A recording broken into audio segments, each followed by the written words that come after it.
Orient bell tiles studio से आप देख रहे हैं एबीपी न्यूज।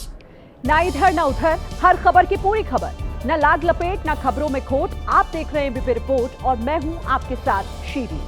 शुरुआत करेंगे उन खबरों से जो इस बुलेटिन में आगे आप विस्तार से देखने वाले हैं। देखिए, राहुल गांधी ने हरियाणा में 25 लाख वोटों की चोरी का आरोप लगाया। बोले अब बिहार में होने वाली है वोटों की चोरी। बीजेपी बोली फिर से पुष्ट हो गया राहुल का हाइड्रोजन बम। इधर बिहार में दूसरे चरण के लिए चुनाव प्रचार में नेताओं ने अपनी ताकत झोंक दी है। राजनाथ और नड्डा ने जंगल राज और कुशासन का मुद्दा उछाला तो जवाब में तेजस्वी बोले पूरा करेंगे हर घर नौकरी का वादा। इधर उत्तर प्रदेश के मिर्जापुर में एक बड़ा हादसा हुआ। ट्रेन की चपेट में आए कार्तिक पूर्णिमा पर स्नान के लिए जा रहे श्रद्धालु, जिसमें 6 की मौत हो गई, कई घायल हैं। मुख्यमंत्री ने हादसे पर दुख जताया है। और भारतीय मूल के जोहरान ममदानी ने न्यूयॉर्क के मेयर का चुनाव जीता है। बॉलीवुड के गानों के साथ जीत का जश्न मनाया। ट्रंप समर्थित उम्मीदवार की करारी हार हुई। तो इन तमाम खबरों पर हर एक जानकारी आपको हम देने वाले हैं। अब विस्तार से खबरें आपको दिखाते हैं। बात करेंगे छत्तीसगढ़ की, जहां रायगढ़ में एक तेज रफ्तार बेकाबू कार ने सड़क किनारे खड़ी हुई महिला और बाइक सवार 2 लोगों को जोरदार टक्कर मार दी। टक्कर इतनी भयानक थी कि मौके पर ही तीनों की मौत हो गई। एक्सीडेंट 3 अक्टूबर को हुआ था, जिसका वीडियो अब सामने आया है।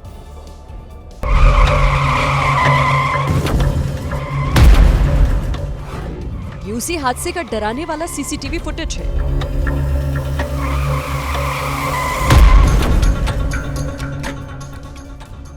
ऐसा लग रहा है मानो सड़क किनारे खड़ी इस महिला और गांव से सड़क पर आ रहे बाइक सवारों की मौत उनका इंतजार कर रही थी। महिला सड़क से किनारे फुटपाथ पर चल रही थी और बाइक वाला भी सब कुछ देखकर आगे बढ़ रहा था, लेकिन तभी रफ्तार पर सवार होकर काल गुजरा और जिंदगी सड़क पर बिखर गई।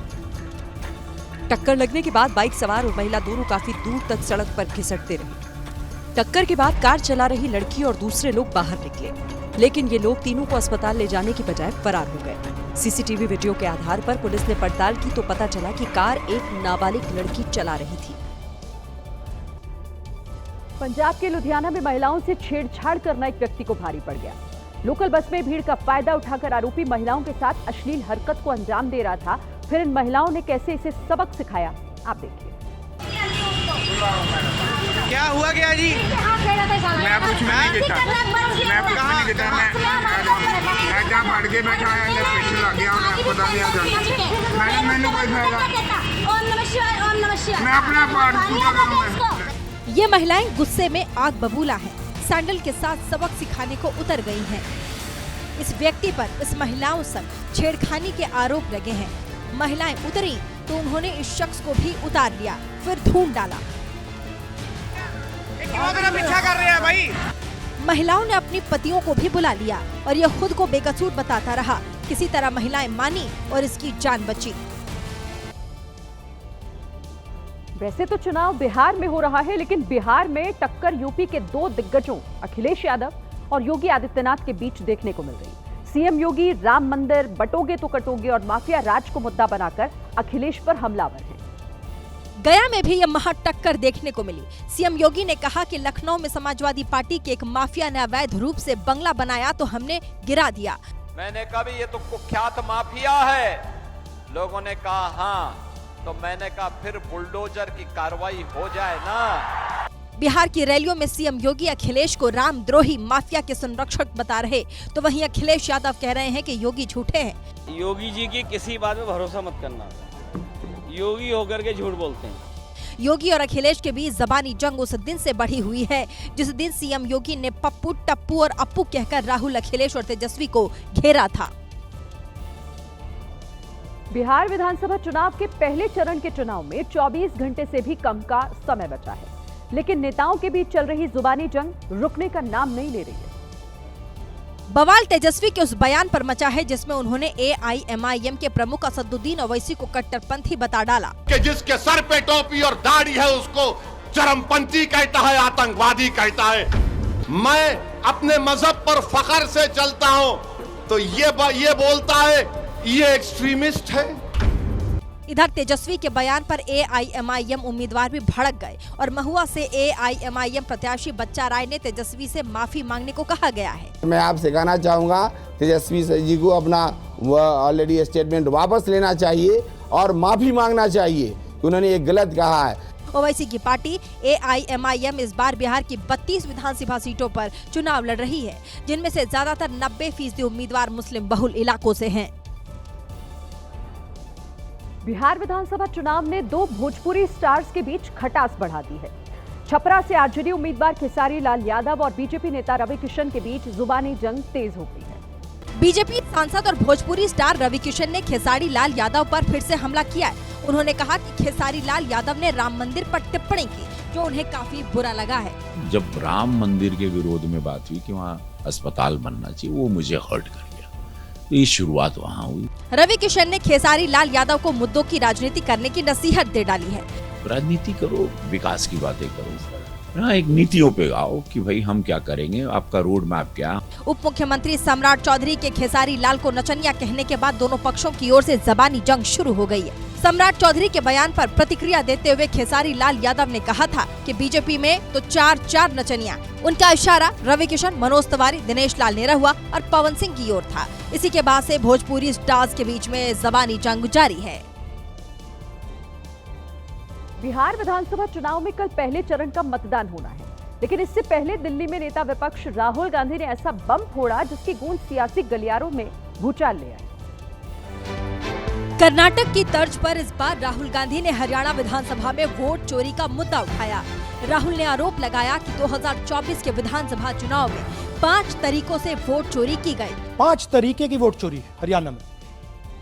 Duplicate voters 5 lakh, invalid addresses 90,000, तकरीबन 90,000, बल्क वोटर्स 19 लाख, और ये जो आखिरी हमने खाली रखे हैं, misuse of form 6, misuse of form 7, ये एडिशंस और डिलीशंस हैं। राहुल गांधी ने ब्राजील की एक मॉडल का भी जिक्र किया है, जिसने 10 बूथों पे 22 बार वोट दिया है। हरियाणा के युवा अच्छी तरह सुनिए, 22 बार 10 बूथ में इसको वोट देने का मौका मिलता है। 22 बार 10 बूथ में राय असेंबली में वोटर लिस्ट पे है। कहां की है? ब्राजील की है। इधर राहुल गांधी के आरोपों पर बीजेपी ने पलटवार किया। नेता प्रतिपक्ष श्रीमान राहुल गांधी ने फिर से कुछ ऐसे बातें जो अपना विफलता को छुपाने के लिए प्रेस को एड्रेस किया। ऐसा नकली फोटोग्राफ, नकली नाम, नकली इशू लेकर के राहुल गांधी और कांग्रेस पार्टी समय समय में बोलते रहते हैं।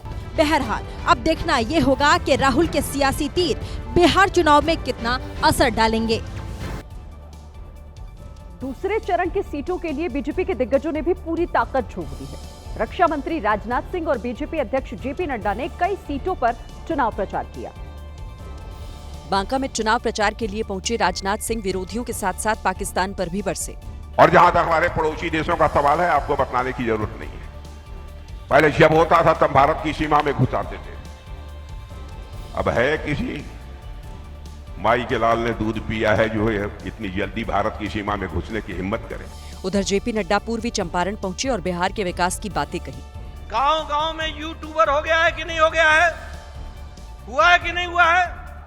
और वो गाना और रील बना करके डालता है कि नहीं डालता है? कभी सोचा था कि बिहार में गांव-गांव में इंटरनेट होगा? जेपी नड्डा ने दावा किया कि इस बार भी बिहार में एनडीए की जीत होने जा रही है। एक बहुत पुरानी कहावत है कि ऊपर वाला जब देता है तो छप्पर फाड़ कर देता है। कुछ ऐसा ही राजस्थान के कोटपुतली निवासी अमित सेहरा के साथ हुआ, जिनकी 11 करोड़ रुपए की लॉटरी लगी है। लॉटरी लगने की खबर मिली तो अमित के आंसू छलक उठे। कोटपुतली में सब्जी बेचने वाले अमित अपने दोस्त के साथ पंजाब के मोगा घूमने पहुंचे थे। रास्ते में उन्होंने दोस्त से उधार लेकर लॉटरी की 2 टिकट खरीदी, एक अपनी और दूसरी पत्नी के नाम पर। जब ड्रॉ निकला तो अमित को 11 करोड़ रुपए की बम्पर लॉटरी लगी, जबकि उनकी पत्नी की 1,000 रुपए की लॉटरी लगी। मैं अपने मुंह से बयान नहीं कर सकता हूँ कि मुझे कितनी खुशी है। मेरी सारी गरीबी, मेरे सारे दुख, मेरे सारे दर्द, सारी दिक्कतें खत्म हो गई। मेरे बच्चों की पढ़ाई, मेरे परिवार की दुख दर्द, हर चीज खत्म हो गया मेरा। अमित ने लॉटरी खरीदने के लिए उधार देने वाले अपने दोस्त मुकेश को भी 1 करोड़ रुपए देने का वादा किया। 1 करोड़ रुपए तो मैं मेरे दोस्त की बच्चियों को दूंगा, 50-50 लाख रुपए दूंगा, क्योंकि वो मेरी बेटियां हैं। अमित का कहना है लॉटरी में मिली रकम वो घर बनवाने और बेटियों की पढ़ाई पर खर्च करेंगे। आय से अधिक संपत्ति के मामले में सस्पेंड डीएसपी ऋषिकांत शुक्ला फिर से सुर्खियों में आ गए हैं। भ्रष्टाचार करके 100 करोड़ की संपत्ति बनाने वाले आरोपों पर ऋषिकांत शुक्ला ने सफाई दी है। सस्पेंड डीएसपी ऋषिकांत शुक्ला ने अपने ऊपर लगे भ्रष्टाचार के सभी आरोपों को सिरे से गलत बताया है। एक ये हो रहा है कि मेरे पास 100 करोड़ की प्रॉपर्टी है, मेरा अखिलेश दुबे जी के साथ कोई कंस्ट्रक्शन कंपनी थी, उसमें 100 करोड़ टर्नओवर है, ये सरासर गलत है।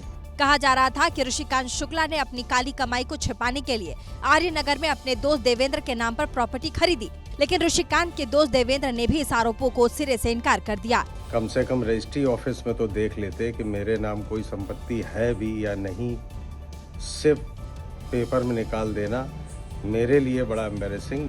फिलहाल जांच जारी है। वहीं ऋषिकांत शुक्ला को निलंबित किए जाने से पुलिस महकमे में हड़कंप है। यूपी के कानपुर में निगरानी समिति की बैठक में सांसद देवेंद्र सिंह भोले और पूर्व सांसद अनिल शुक्लवारसी के बीच तीखी बहस हो गई। फैक्ट्रियों की जांच, खनन और समिति के मुद्दों पर चर्चा के दौरान मामला उग्र हो गया। पूर्व सांसद अनिल शुक्लवारसी ने गंभीर आरोप लगाए तो सांसद देवेंद्र सिंह भोले के समर्थक भी मैदान में आ गए। दोनों तरफ से अभद्र भाषा का इस्तेमाल हुआ, हाथापाई की नौबत आ गई, लेकिन डीएम, एसपी, एएसपी ने तुरंत बीच बचाव किया। इसके बाद बैठक निरस्त हो गई, लेकिन जाते जाते भी दोनों ने निशाना साधा। 4-5 गुंडों को बैठाल करके उनको जबरदस्ती मेंबर बना के दिशा का, और इस मीटिंग पे जो है क्या नाम लोगों को टारगेट करते हैं। मुझसे बड़ा कानपुर देहात में कोई बदमाश नहीं है, मैं हिस्ट्री सीटर हूँ कानपुर देहात का। अंदरूनी कलह सामने आई तो एसपी ने भी चुटकी ली। दोनों इंजन आपस में बढ़ गए। यूपी के लखनऊ में किसी बात को लेकर हुए विवाद में दबंगों ने लेखपाल की पिटाई कर दी। दबंगों ने लेखपाल को इतना मारा कि लेखपाल खड़े होने लायक भी नहीं बचा। दबंगों ने पहले थप्पड़ मारे, फिर मेडिकल स्टोर से बाहर निकालकर लेखपाल पर लात घूंसे बरसाए। एक दबंग ने तो लेखपाल के सिर पर डंडों से वार कर दिया। डंडा लगने से लेखपाल जमीन पर गिर पड़ा, लेकिन तब भी दबंग बेरहमी दिखाते रहे। घायल लेखपाल ने मारपीट करने वाले लोगों के खिलाफ एफआईआर दर्ज कराई है। यूपी के मिर्जापुर में सुबह तड़के दर्दनाक हादसा हो गया। गंगा स्नान के लिए वाराणसी जा रहे कई श्रद्धालु कालका एक्सप्रेस की चपेट में आ गए और इस हादसे में 4 की मौत हो गई।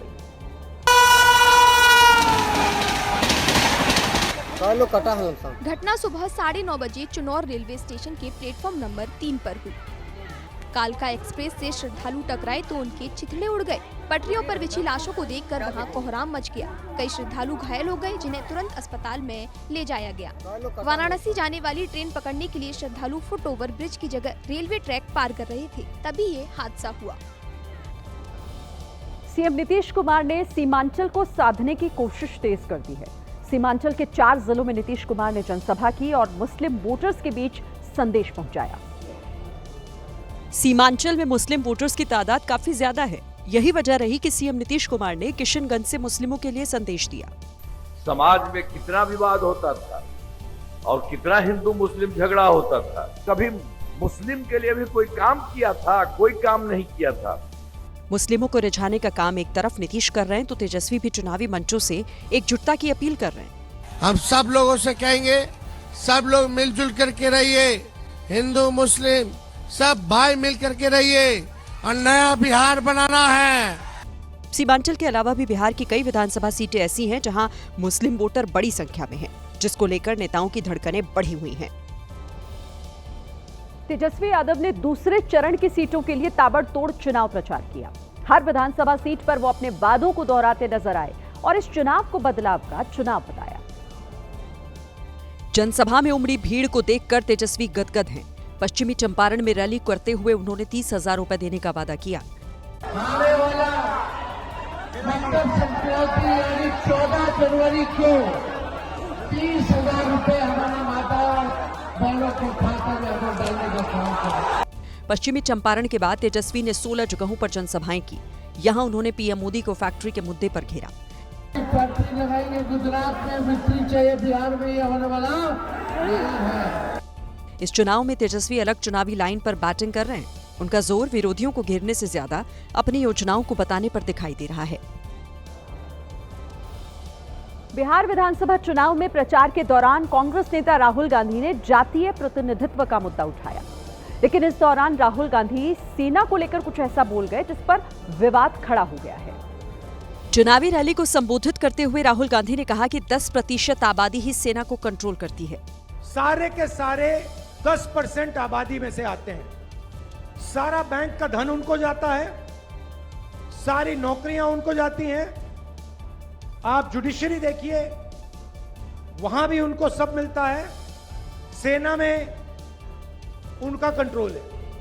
उन्होंने दावा किया कि देश की बड़ी कंपनियों सहित सभी महत्वपूर्ण संस्थाओं पर केवल 10% आबादी का ही नियंत्रण है, जबकि 90% आबादी जिसमें दलित, पिछड़े और आदिवासी शामिल हैं, उन्हें नजरअंदाज किया जा रहा है। सेना पर दिए गए राहुल गांधी के इस बयान पर सियासी बवंडर खड़ा हो गया है। बीजेपी नेताओं ने उन्हें घेर लिया और बिना शर्त माफी मांगने की बात कही है। बीजेपी ने कहा कि राहुल गांधी का बयान सिर्फ सेना का ही अपमान नहीं बल्कि देश की एकता और अखंडता के भी खिलाफ है। जो सेना के शौर्य पर, सेना की शक्ति पर, सेना के पराक्रम पर प्रश्न चिन्ह खड़ा करते हों, आज वो सेना के कामकाज पर भी प्रश्न चिन्ह खड़ा करना शुरू कर दिया। असम के सीएम हिमंता बिस्वा शर्मा ने तो राहुल गांधी को देश का दुश्मन करार दिया। राहुल गांधी देश का दुश्मन है और देश का दुश्मनों ने राहुल गांधी को प्लान किया हुआ है। जाके जुडिशियरी को वीक करो, आर्मी को वीक करो। वहीं प्रियंका गांधी ने न सिर्फ राहुल गांधी का बचाव किया बल्कि बीजेपी को अपमान मंत्रालय खोलने की नसीहत दी। मेरे भाई ने ऐसा कुछ नहीं कहा जिससे सेना का अपमान हो, ऐसा कुछ नहीं कहा। गोरखपुर के पीपीगंज में कुछ दिन पहले हुई मारपीट और हवाई फायरिंग के आरोपियों को पुलिस ने पकड़ लिया है। पुलिस ने इन आरोपियों को पेशी पर ले जाने से पहले इनकी परेड कराई और ढिलाई बरतने पर पुलिस वालों पर भी कार्रवाई की गई। ये गैंग बनाकर मारपीट का फाइनल अंजाम है। चलना भी मुश्किल है। 2-4 नहीं बल्कि 10 आरोपियों की परेड हुई। 27 अक्टूबर को महाराजगंज में पनियारा और गोरखपुर के पीपीगंज के 2 गुटों में पुरानी रंजिश के चलते भयंकर मारपीट की खबर। दोनों गुटों ने व्हाट्सएप पर AK-47 और रेड गैंग के नाम से व्हाट्सएप ग्रुप बना रखे थे। दोनों तरफ से जानलेवा हमला हुआ। अब पुलिस के हत्थे चढ़े तो पुलिस ने औकात याद दिला दी। बता दिया कानून के आगे अपराध सीधा नहीं चल पाएगा। महाराष्ट्र के पुणे में तेंदुए की दहशत में जी रहे लोगों को थोड़ी राहत मिली है। वन विभाग ने खूंखार तेंदुए को मार गिराया, वहीं एक तेंदुआ पकड़ा गया। हालांकि ऑपरेशन में वन विभाग के पसीने छूट गए। खूंखार तेंदुआ पिंजरे के अंदर दहाड़ रहा है। ऐसा लग रहा है जैसे पिंजरे से अभी बाहर आ जाएगा। तस्वीरें पुणे पिपरीखेड़ गांव की, जहां एक आदमखोर तेंदुए ने कई दिन से आतंक मचा रखा था। तेंदुए ने 3 लोगों की जान ले ली। गुस्साए लोगों ने वन विभाग पर लापरवाही का आरोप लगाते हुए हाईवे जाम कर दिया, जिसके बाद वन विभाग की टीम ने पिंजरा लगाया, लेकिन पिंजरे में कोई दूसरा तेंदुआ आकर फंस गया। वन विभाग ने दोबारा ऑपरेशन चलाया, पर तेंदुए को बेहोश करने की कोशिश फेल हो गई। इसीलिए शार्प शूटर्स ने तेंदुए को मार गिराया। दूसरी तरफ मध्य प्रदेश के छिंदवाड़ा में पेंच नेशनल पार्क में बाघिन के शावक को एक नई जिंदगी मिली। नेशनल पार्क में घायल हुए शावक का पहले रेस्क्यू किया गया और फिर उसका इलाज शुरू हुआ। काम चुनौतीपूर्ण था क्योंकि बाघिन की मौजूदगी में शावक का रेस्क्यू हुआ। शावक को गंभीर चोट लगी थी। कुछ पर्यटकों ने उसे घायल अवस्था में देखा और नेशनल पार्क के अधिकारियों को इसकी जानकारी भी दी, जिसके बाद ऑपरेशन शुरू किया गया। शावक को पकड़ने के बाद उसे वन विहार भोपाल भेज दिया गया। मध्य प्रदेश के इंदौर में एक चोर मंदिर की दान पेटी का ताला तोड़कर पैसे चुरा कर ले गया। चोरी की ये वारदात मंदिर में लगे हुए CCTV में रिकॉर्ड हो गई। शातिर चोर ने पहले दान पेटी का ताला तोड़ा, फिर बाहर देखने गया कि कोई पूजा के लिए आ तो नहीं रहा। कुछ देर बाद चोर लौटा और दान पेटी से पैसे निकालकर वहां से भाग निकला। चोर को लगा उसने बड़ी सफाई से चोरी की, लेकिन उसकी काली करतूत CCTV कैमरे में रिकॉर्ड हो गई। मंदिर के पुजारी ने चोरी की खबर पुलिस को दी, जिसके बाद कुछ घंटे में ही पुलिस ने चोर को हिरासत में ले लिया। केंद्रीय मंत्री और JDU नेता ललन सिंह ने अपने ऊपर दर्ज FIR पर सफाई दी है। ललन सिंह ने चुनाव आयोग को निष्पक्ष बताते हुए धमकी वाले वीडियो को लेकर RJD को निशाने पर लिया। ललन सिंह ने आरोप लगाया कि RJD ने तोड़ मरोड़ कर वीडियो जारी किया। जिस वीडियो की बात हुई है, उस वीडियो को अगर कोई पूरा सुनेगा तो जो ट्वीट RJD ने किया है वो भ्रामक है। इतना ही नहीं, ललन सिंह ने उल्टे आरजेडी नेता पर गांव वालों को धमकाने का आरोप लगा दिया। उस गांव में आरजेडी के एक दबंग नेता रहते हैं। वो दबंग नेता लोगों को, गरीबों को डरा धमका के बूथ पर नहीं जाने देते। ललन सिंह का कहना है उनके बयानों का मकसद गरीबों को उनका हक दिलाना था, न कि किसी को भड़काना। ललन सिंह ने भले ही धमकी वाले वीडियो पर सफाई दे दी हो, लेकिन वायरल वीडियो ने प्रदेश की राजनीति को जरूर गरमा दिया है। विपक्ष लगातार ललन सिंह पर हमलावर दिखा। तेजस्वी यादव ने ललन सिंह पर तीखा हमला बोला। उन्होंने कहा कि बाबा साहब के संविधान में चाहे प्रधानमंत्री हो या मजदूर, सभी को एक वोट देने का अधिकार है। ललन सिंह कौन होते हैं रोकने वाले? ललन सिंह बोले कि कोई गरीब अति पिछड़ा को घर से मत निकलने दो वोट डालने के लिए, इनके बाप का राज है। वहीं जेडीयू ने इसे एडिटेड वीडियो बताया और इसके लिए आरजेडी को जिम्मेदार ठहराया। ईसीआई को ऐसे वीडियोस की प्रामाणिकता को भी जांचना चाहिए। ललन सिंह जी एक सुलझे हुए राजनेता हैं। पूरा विवाद तब शुरू हुआ जब आरजेडी ने ललन सिंह का एक वीडियो सोशल मीडिया में पोस्ट किया। ललन सिंह की सफाई के बाद भी इस वीडियो पर विवाद थमता हुआ नजर नहीं आ रहा है। बात करेंगे बिहार के भूत प्रेतों की। सुनने में थोड़ा अजीब है, लेकिन लोगों का दावा है कि बिहार के हाजीपुर में एक घाट पर दुनिया का सबसे बड़ा भूतों का मेला लगा। कार्तिक पूर्णिमा के दिन वहां पूरे बिहार के तांत्रिक जमा हुए, जिन्होंने बीमारी, बुरी आत्मा और कष्ट भगाने जैसे कई दावे किए। पुरुष और महिला तांत्रिक मिलकर हाथ में लकड़ी के साथ भूत प्रेत और दूसरे संकट भगाने का दावा कर रहे थे। नदी में 2 से 4 लोगों का सपोर्ट लेकर खड़ी महिलाएं झूमती हुई नजर आईं। ये तंत्र साधना हाजीपुर के उस कौनहारा घाट पर हो रही थी, जहां गंगा और गंडक नदी का संगम है। यहाँ गुमशुदा लोगों की तस्वीर देकर उन्हें वापस बुलाने की कोशिश भी होती है। देखिए, ये सब में नाम लिख रखे हैं ये लोग। देखिए, इनका ये तस्वीर है, ये देखिए लड़की का ये तस्वीर दिख रहे होंगे आप, इसमें इनका नाम है। एक तांत्रिक का दावा था कि वो 11 दिन में लोगों को वापस बुला लेता है। चाहे गुम हो गया, चाहे पागल है, चाहे जो भी रहे, हम सबको बुला लेंगे।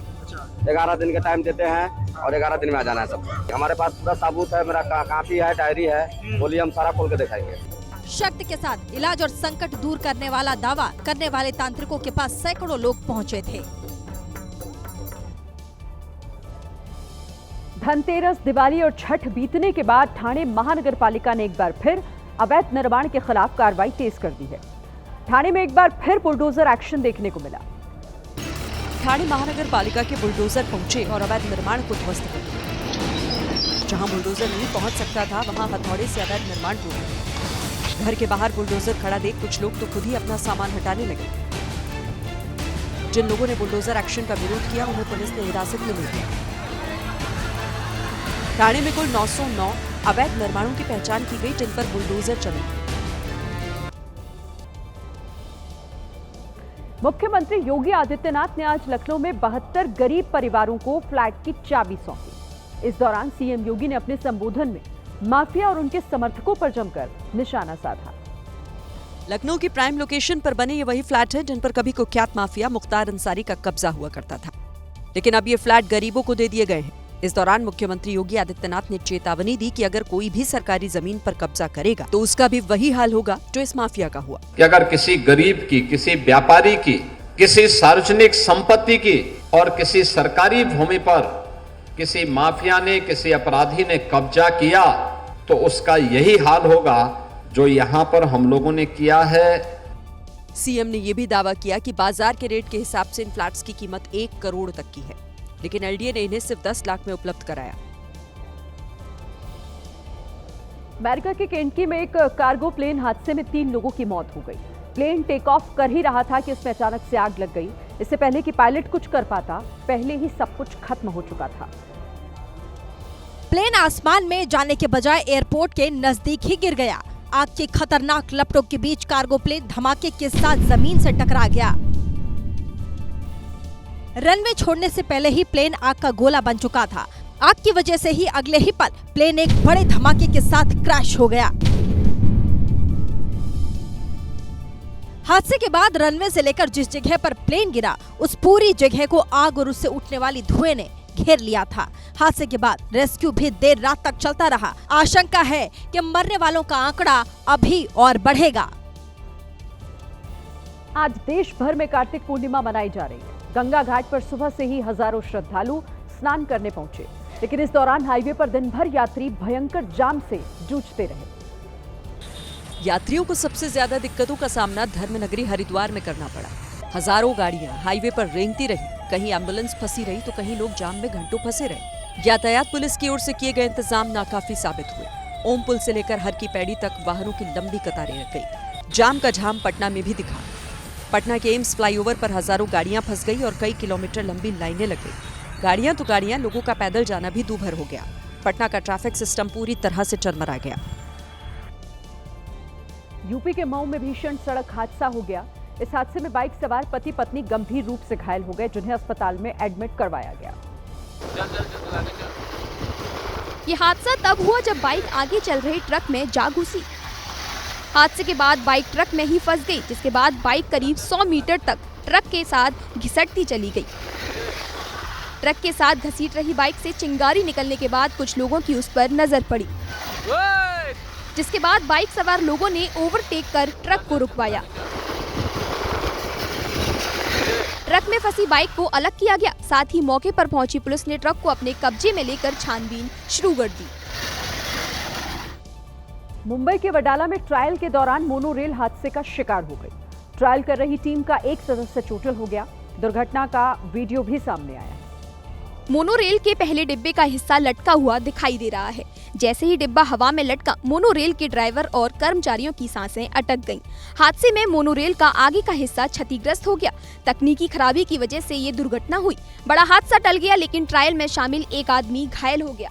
अगस्त और सितंबर में यात्रियों से भरी मोनोरेल तकनीकी खराबी की वजह से पुल के ऊपर अटक गई थी, जिसके बाद 20 सितंबर से मोनोरेल की सेवाओं को बंद कर दिया गया था। मध्य प्रदेश के उज्जैन में बुलडोजर एक्शन में नजर आया। महाकालेश्वर मंदिर मार्ग पर आने वाले कई मकान और होटल गिरा दिए गए। ये कार्रवाई लीज की शर्तों के उल्लंघन के बाद की गई, जिसके लिए कई बुलडोजर मंगवाए गए और उनकी मदद से मकानों को जमींदोज कर दिया गया। कार्रवाई के दौरान वहां कोई हंगामा न हो, इसके लिए पुलिस ने पहले ही बैरिकेड लगाकर रास्ते को बंद कर दिया था। साथ ही भारी संख्या में पुलिस वालों को तैनात कर दिया गया। ये मकान और होटल उन जमीनों पर बनाए गए थे जिनकी लीज अवधि समाप्त हो चुकी है, और यही वजह रही कि उज्जैन विकास प्राधिकरण ने बुलडोजर चलाकर उन्हें गिरा दिया। देश के 12 राज्यों के साथ कल से पश्चिम बंगाल में भी एसआईआर की शुरुआत हो गई, लेकिन एसआईआर को लेकर जितना बवाल वहां हो रहा है वैसा कहीं नहीं हो रहा। वहां बीएलओ ही विरोध पर उतर आए। मुर्शिदाबाद में बीएलओ ब्लॉक डेवलपमेंट ऑफिसर के दफ्तर पहुंचकर अपना विरोध जताने लगे। स्कूल शिक्षा में जुड़े इन कर्मचारियों की मांग थी कि बीएलओ के काम पर लगे रहने के दौरान इन्हें स्कूल में ऑन ड्यूटी दिखाया जाए। दावा है कि इसी एसआईआर के डर से लोग सुसाइड कर रहे हैं। बीएलओ के आने से पहले ही हावड़ा के जहीर मल और मुर्शिदाबाद के मोहन शेख ने अपनी अपनी जान दे दी। परिवार का आरोप है कि डॉक्यूमेंट न होने की वजह से उन्हें देश से निकाले जाने का डर था। एसआईआर पर सियासी तकरार भी जारी है। कल टीएमसी ने इसके विरोध में तो वहीं बीजेपी ने इसके समर्थन में प्रदर्शन किया है।